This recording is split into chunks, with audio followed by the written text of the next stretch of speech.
Hi guys, అందరికీ నమస్కారం. మనం ఇప్పుడు జావా కోడింగ్ ఇంటర్వ్యూ క్వశ్చన్స్ తెలుగులో చూద్దాము.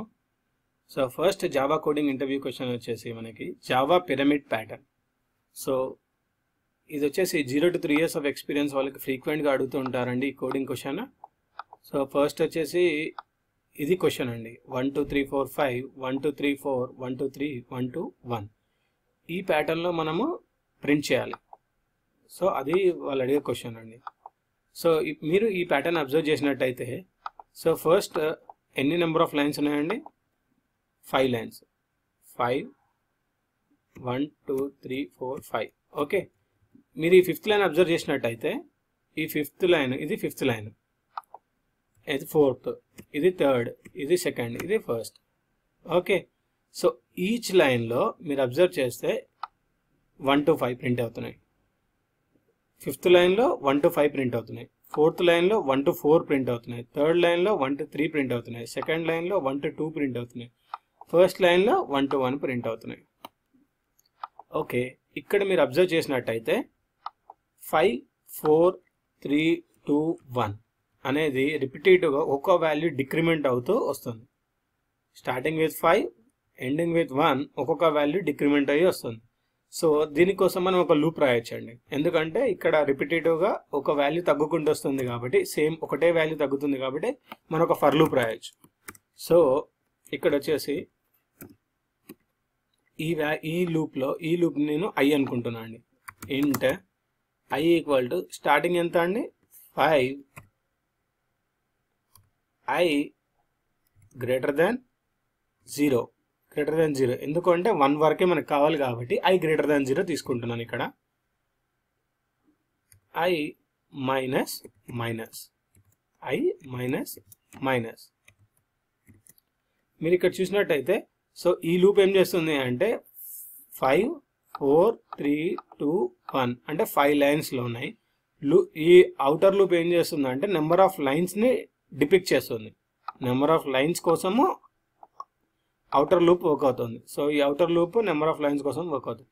సో ఈచ్ లూప్లో సపోజ్ 5 తీసుకున్నారనుకోండి 1 to 5 ప్రింట్ అవుతాయి. 4 తీసుకున్నారనుకోండి 1 to 4 ప్రింట్ అవుతుంది. 3 తీసుకుంటే 1 to 3 ప్రింట్ అవుతుంది. 2nd తీసుకుంటే 1 to 2 ప్రింట్ అవుతుంది. 1st తీసుకుంటే 1 to 1 ప్రింట్ అవుతుంది. సో దానికోసము విత్ ఇన్ ద ఈ లూప్లో ఇంకొక లూప్ రాయాలి, ఎందుకంటే ఈ లూప్ ఏంటి? ఓన్లీ లైన్ నెంబర్ కోసం. మళ్ళీ ఇంకొక లూప్ దేనికోసము? 1 to 5 ప్రింట్ అవ్వడం కోసం. సో దానికోసం ఇంకొక లూప్ రాస్తున్నాను నేను ఇక్కడ. ఫర్ ఇంట్ జే ఈక్వల్ టు 1 ఎందుకు అంటే ఇక్కడ 1 నుంచి స్టార్ట్ అయ్యి 5తో ఎండ్ అవుతుంది. So J equal to 1.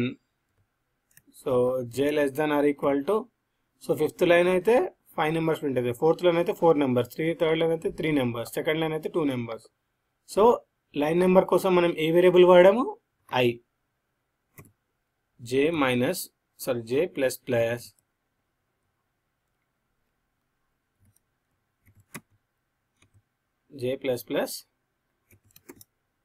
ఇక్కడ system dot out dot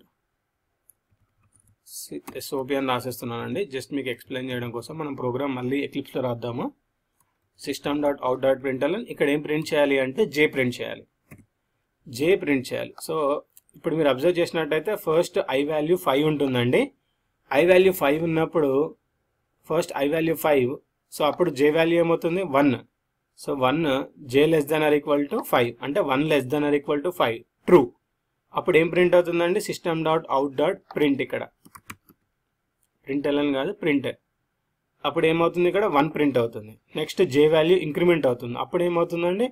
so జే వాల్యూ వచ్చేసి 2, ఇక్కడ 2 less than or equal to 5 true. అప్పుడు ఏం ప్రింట్ అవుతుంది? ఫస్ట్ ఏమో 1 ప్రింట్ అయింది, సెకండ్ ఏమో 2 ప్రింట్ అవుతుంది. నెక్స్ట్ జే ఇంక్రిమెంట్ అయింది. ఇప్పుడు జే ఇంక్రిమెంట్ అయిన తర్వాత J value 3 less than or equal to 5 true. అప్పుడు ఏం ప్రింట్ అవుతుంది? 3. Similarly 4, similarly 5. Okay, 5 less than or equal to 5 వరకు ప్రింట్. సో ఇక్కడ మళ్ళీ ఎక్స్ప్లెయిన్ చేస్తున్నాను వినండి. 5 లెస్ దెన్ ఆర్ ఈక్వల్ 5 తర్వాత ఏమవుతుంది? మళ్ళీ జే ప్లస్ ప్లస్ అన్నప్పుడు 6 అవుతుంది ఇక్కడ. So 5 less than or equal to 6 true అవుతుందా? అవ్వదు. సో అందుకే ఈ లూప్లో నుంచి బయటకు వచ్చేస్తుంది. ఈ లూప్లో నుంచి బయటకు వచ్చిన తర్వాత 1 2 3 4 5 ప్రింట్ అయిన తర్వాత మనకి ఏం కావాలి, న్యూ లైన్లోకి ఎంటర్ అవ్వాలి. సేమ్ లైన్లో ప్రింట్ అవ్వకూడదు. సో న్యూ లైన్లో ఎంటర్ అవ్వడం కోసం ఇక్కడ system.out.println న్యూ లైన్ కాబట్టి ఎంటీ స్పేస్ ఇవ్వండి. ఇక్కడ ఎంటీ స్పేస్. సో ఈ ఎంటీ స్పేస్ ఏం చేస్తుంది అంటే ఒక న్యూ లైన్ యాడ్ చేస్తుంది. 1 2 3 4 5 తర్వాత న్యూ లైన్ యాడ్ చేస్తుంది.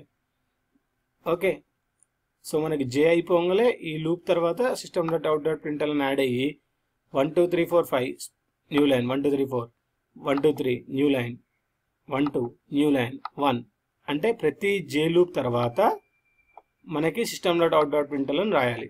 అప్పుడు అది న్యూ లైన్లోకి వస్తుంది. ఓకే, ఇక్కడికి డిఫరెన్స్ ఏంటి అంటే ఇక్కడేమో system.out.print వాడుతున్నాము, ఇక్కడేమో system.out.println వాడుతున్నాం. println ఏం చేస్తుంది అంటే న్యూ లైన్లో ప్రింట్ చేస్తుంది. ప్రింట్ ఏం చేస్తుంది అంటే సేమ్ లైన్లో ప్రింట్ చేస్తుంది. ప్రింట్ ఏం చేస్తుంది అంటే సేమ్ లైన్లో ప్రింట్ చేస్తుంది. సో ఇప్పుడు మనం వెళ్ళి కోడ్ రాద్దామండి ఎక్లిప్స్లో. నా క్లాస్ నేమ్ వచ్చేసి పిరమిడ్ డెమో అని ఒక క్లాస్ క్రియేట్ చేశాను ఎక్లిప్స్లో. ఒక మెయిన్ మెథడ్ రాశాను ముందులే, ఎందుకంటే టైం వేస్ట్ అవుతుందని. సో ఇక్కడ వచ్చేసి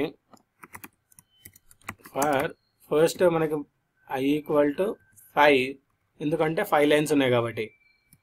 i > 0, i మైనస్. దాని తర్వాత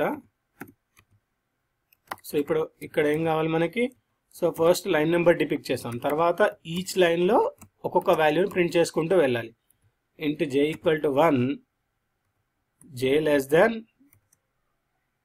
> 5, j ++ system.out.println కాదండి, మనం ప్రింట్ వాడాలి. ఎందుకు అంటే ఈచ్ లైన్లో మనకి 1 2 3 4 5 అనే వాల్యూస్ సేమ్ లైన్లో రావాలి. దానికోసము ప్రింట్ వాడుతున్నాం ఇక్కడ. సో ఇక్కడ system.out.print j అన్నప్పుడు సేమ్ లైన్లో ప్రింట్ అవుతుంది. సో న్యూ లైన్ ప్రింట్ అవ్వాలి. సో 5 వాల్యూస్ అయిపోయిన తర్వాత ఏమవ్వాలి, న్యూ లైన్ ప్రింట్ అవ్వాలి. న్యూ లైన్ ప్రింట్ అవ్వడం కోసం ఇక్కడ ఎంటీ ఎంటర్ చేస్తున్నాను. ఓకే, ఇప్పుడు డీబగ్ చేసుకుంటే మీకు ఎక్స్ప్లెయిన్ చేస్తానండి code. Debug Java application. So first i value ఎంత అండి, 5. సో ఫస్ట్ వచ్చేసి 5th లైన్, అందులో 1 2 3 4 5 అంటే 5 వాల్యూస్ రావాలి మనకి అక్కడ. సో ఇప్పుడు ఫస్ట్ i వాల్యూ వచ్చేసి 5, తర్వాత j వాల్యూ వచ్చేసి 1 ఎందుకండి అంటే 5th లైన్లో 1 to 5 ప్రింట్ చేయాలి. సో అందుకని స్టార్టింగ్ విత్ 1, j వాల్యూ 1 ఉంటుందండి. ఫస్ట్ 1 <= 5, ఇక్కడ i అండి, j <= i.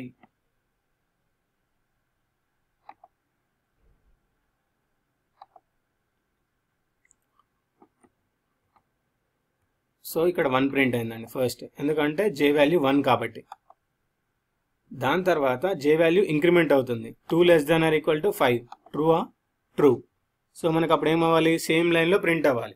సో సేమ్ లైన్లో ప్రింట్ అవ్వడం కోసం ఇక్కడ నేను system.out.print అని రాశాను. ఓకే, అందుకే ఇక్కడ సేమ్ లైన్లో 2 ప్రింట్ అయింది. నెక్స్ట్ ఏమవుతుంది, j వాల్యూ అనేది 3 అవుతుంది. సో ఇక్కడ 3 అయిందా, ఓకే, 3 <= 5 ట్రూ, 3 ప్రింట్ అయింది. నెక్స్ట్ j వాల్యూ 4 అవుతుంది. 4 <= 5 ట్రూ, 4 ప్రింట్ అవుతుంది. నెక్స్ట్ 5th 5 j <= i అంటే 5 కాబట్టి 5 <= 5 ట్రూ, 5 ప్రింట్ అవుతుంది. సో ప్రింట్ అయిన తర్వాత మనకి 1 2 3 4 5 5th లైన్లో 5 నెంబర్స్ వచ్చాయి. దాని తర్వాత నెక్స్ట్ లైన్లోకి రావాలి.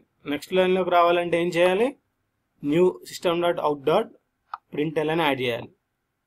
సో ఎందుకు అంటే ఇప్పుడు j వాల్యూ ఏమవుతుంది, j ++ అన్నప్పుడు 6 అవుతుంది. 6 <= 5 ట్రూ అవుతుందా, అవ్వదు. అందుకని ఈ లూప్లో నుంచి, ఫర్ లూప్లో నుంచి బయటకు వచ్చేసి ఇప్పుడు న్యూ లైన్ ప్రింట్ అవ్వాలి కాబట్టి system.out.println అని న్యూ లైన్ ప్రింట్ చేస్తుంది. న్యూ లైన్ ప్రింట్ అయింది. మీకు కనిపించదండి అక్కడ న్యూ లైన్, ఎందుకంటే ఎంటీ లైన్ కాబట్టి. సో ఇప్పుడు i వాల్యూ వచ్చేసి i మైనస్. సో ఫస్ట్ 5తో స్టార్ట్ అయిందండి, i మైనస్ కాబట్టి 4 అవుతుంది. నెక్స్ట్ i4, నెక్స్ట్ ఇప్పుడు I4, ఇప్పుడు ఫోర్త్ లైన్లో ఏం అవ్వాలి, 1 to 4 ప్రింట్ అవ్వాలి. So starting with j equal to 1, so j less than or equal to 4. So 1 first j value 1 less than or equal to 4 true, అప్పుడు 1 print అయింది new లైన్లో. Next j increment అయింది, 2 less than or equal to 4 true, 2 print అయింది. 3 less than or equal to 4 true, 3 print అయింది. మీరు console కూడా observe చేస్తూ ఉండండి, వాల్యూస్ కరెక్ట్ ప్రింట్ అవుతున్నాయో మీకు తెలుస్తుంది. Next 4 less than or equal to 4 true, 4 print అయింది.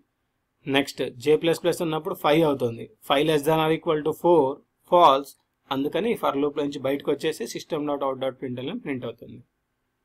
ఓకే, నెక్స్ట్ ఇప్పుడు i వాల్యూ ఏమవుతుంది, ఫస్ట్ 5 అయిపోయింది, 4 అయిపోయింది, ఇప్పుడు i ఉన్నప్పుడు 3 అవుతుంది. సో ఈ 3 ప్రింట్, ఇప్పుడు ఇక్కడ ఏమవుతుంది 1, j value 1 less than or equal to 3 true కాబట్టి 1 ప్రింట్ అవుతుంది. నెక్స్ట్ j ఇంక్రిమెంట్ అవుతుంది, 2 less than or equal to 3 కాబట్టి 2 ప్రింట్ అవుతుంది. సిమిలర్లీ 3 ప్రింట్ అవుతుంది. ఓకే, సో సిమిలర్లీ అలానే fifth line, fourth line, third line అయిపోయింది కాబట్టి సెకండ్ లైన్, ఫస్ట్ లైన్ సిమిలర్గా వర్క్ అవుతుందండి. నేను ఇప్పుడు F8 ప్రెస్ చేస్తున్నాను.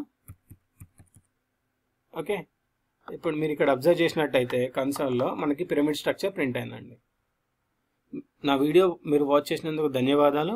ఒకవేళ నా వీడియో మీకు నచ్చినట్టయితే లైక్ చేయండి, సబ్స్క్రైబ్ చేయండి, షేర్ చేయండి.